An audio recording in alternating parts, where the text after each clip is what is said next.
There can be a time and place where you can become successful at one point in your life. And when you do so in the past years and the many years of your lifestyle, and you make this as your own living, you can be at a very successful rate. But it turns out though, these moments like this where one person can lead to a dark side in some other ways can turn out not always be a dark side in some sort of ways, but can get called out for it for the most unnecessary reasons. So for the title of this video, this is actually not clickbait or anything. This turns out to be an actual real thing that actually happened. We're going to talk about today is basically Scott Cawthon. He was very well known for making the Five Nights at Freddy's content, specifically where one of the most popular YouTubers, Markiplier, made a video on, titling it to be the most scariest year, as what he claimed. And it turns out basically that Scott Cawthon unfortunately has received some unnecessary reason. I don't think it should have never happened, but honestly it turned out to be the real case, because unfortunately what happened was that very opinion based by many people that claim to be having an opinion, and basically the whole text of it says itself from the reason is that this guy was pretty much a political supporter and he was a Republican supporter. So that's what pretty much happened for the most part, and it turned out to be the case that way. It turned out to actually be real though.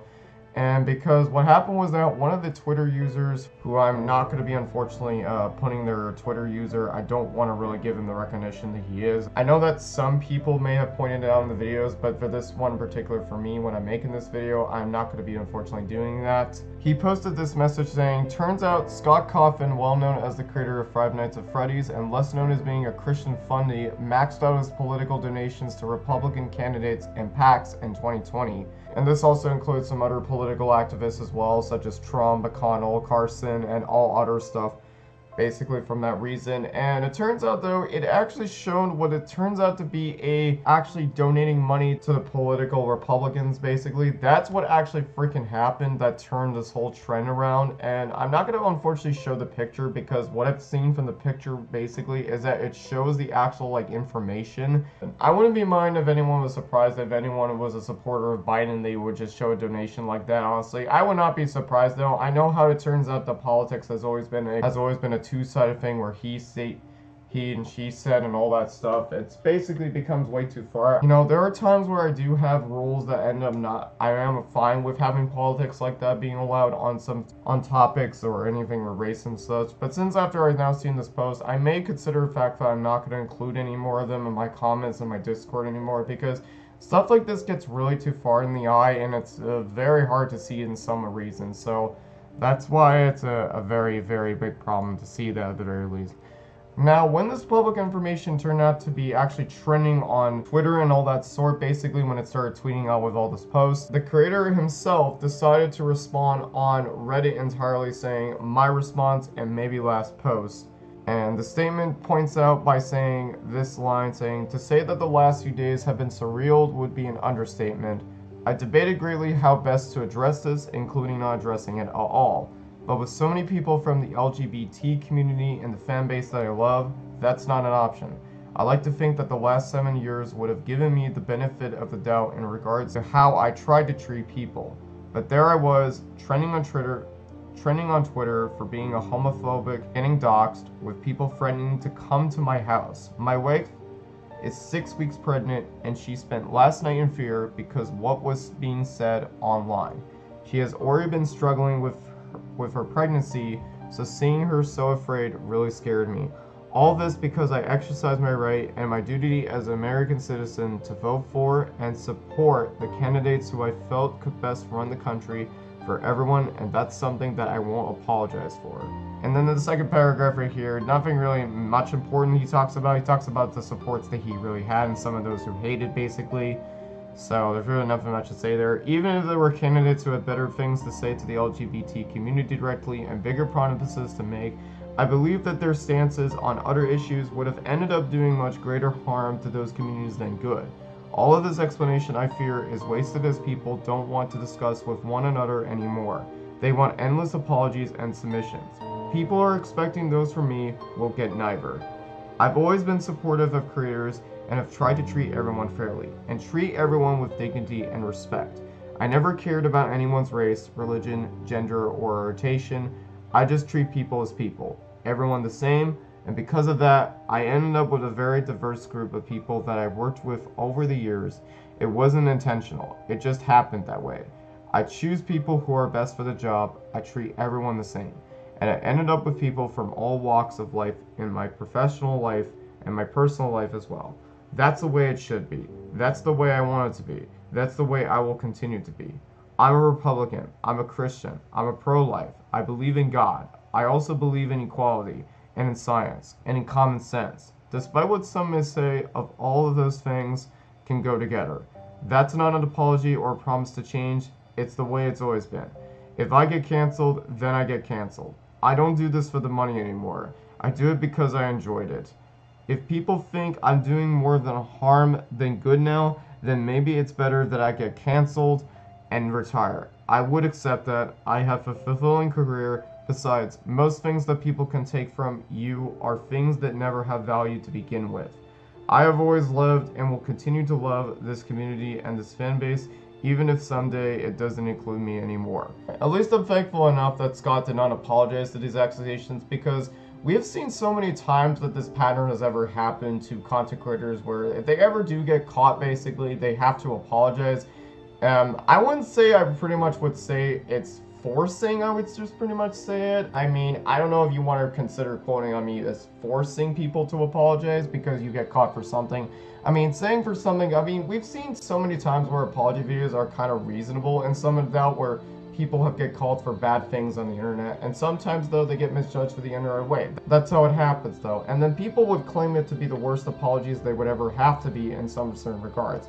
Now, the thing I hate about it is that people need to stop clarifying that what defines this as the worst or the best thing ever is completely obsolete, and it's so stupid. I have to see thousands of apologies being sent by content creators, and then others who have claimed it to be the worst ever is completely obsolete when I say this myself. You may not know what could happen to be the next thing that could be way worse than that, and people really need to stop accusing of this to being what is considered definably as the best or the worst thing they ever overcome and saw. Now, I'm thankful enough for Scott, he did not apologize to this incident. I'm thankful of that for his decision that he didn't, because otherwise, what could have happened if he ever apologized to the creators in some way? I'm pretty sure people would have a negative atone's wildfire effect against Scott for something it was saying it was so bad. Now, that's not the only thing that would ever happen. Now, after when the post came out on Reddit, a few days ago, basically, Scott decided to retire from this personally reason. And I'm not sure if you want to consider classifying this if it has to do with the Reddit post that he did specifically, but it's posted on his website from scottgames.com with just a message that he wrote it out from his retirement letter, which I did not really expect this ever like this to happen. So I will go read some of them out for you. I had a blessed, fulfilling, and rich career. I've been shown great kindness, and I've tried to show great kindness in return. I try to make some good games, let the debate ensue, and I witnessed the creation of possibly the most creative and talented fan base on the planet. Here on the 7th anniversary of the first game's trailer, as I realized that I was in my mid-30s when I created the series, and now I'm approaching my mid-40s. I realized I missed a lot of things that I've got to focus on before FNAF became such a success. I miss making games for my kids, I miss doing it for just fun, miss making RPGs even though I stink at it. All of this to say I'm retiring. I've been shown tremendous love and support over this last week, a lot of which has come from the LGBTQ community. The kindness shown to me has been surreal. Is this the end of FNAF? No. This just means that someone else will eventually be running the show. Someone of my choosing and someone that I trust. I have 6 kids now. I love them dearly. They are my whole world and my whole universe. I want to focus my attention on them, focus on protecting them, and spend my last time making things for them. I only ask that my fanbase respects my decision. I will still be around, just not in the capacity they used to be. What a blessed career that I had, what wonderful people I've met, and what a tremendous blessing to have been able to know to all of you. Thank you so much. See you on the flip side. And I have to say, this honestly really shocked me. I could never have thought that anything like this happened to Scott. I mean, yes, I think that some people do think that it has to be the reason, that Twitter could have been the reason, but honestly, he never mentioned it from what I can understand. Although he did mention that he did, I would think he would retire. and then get canceled for himself, pretty much. I mean, that's what he did state in the Reddit, and some people were accusing of Twitter for trying to say it. I mean, complain it how you want it to be. I'm not really going to try to debate on this reason. So, back to the Reddit video. It's understandable to tell that having a pregnant wife basically really causes stress on the baby. Now, causing stress to yourself not only does stress to yourself, by the way, for your mental health, but it also does stress as the baby too. Sometimes it can actually lead up to a premature birth, from what I can tell. So that's why, you know, Scott has to be really careful from that reason, and, you know, honestly. So my thoughts to be that reason, I'm not sure what would have happened differently. I mean, if he ended up retiring without this incident happened, I mean, this would have never happened for sure. Let me just be that clear for you. I'll say wait. So far, I've had nothing much to say for pretty much this video. But I want to say, I wish the very best of luck for Scott in his retirement, and to support to all of his children and his wife for the future endeavors. So everybody, that's going to be it for my GaleS Rant review video, guys. If you are new to the channel and want to say subscribe for more of my future content, make sure to guys hit that subscribe button, turn on the notification bell for more. And don't forget to also, guys, if you are new to the channel, you want to join my memberships for future updates and so of my future early content that you want to access, you can click on the join channel right down below in my video, or you can also go check my channel and click on the join button to get access to future membership perks that I provided. Everyone, thank you guys so much for watching. This is GaleS here, signing out.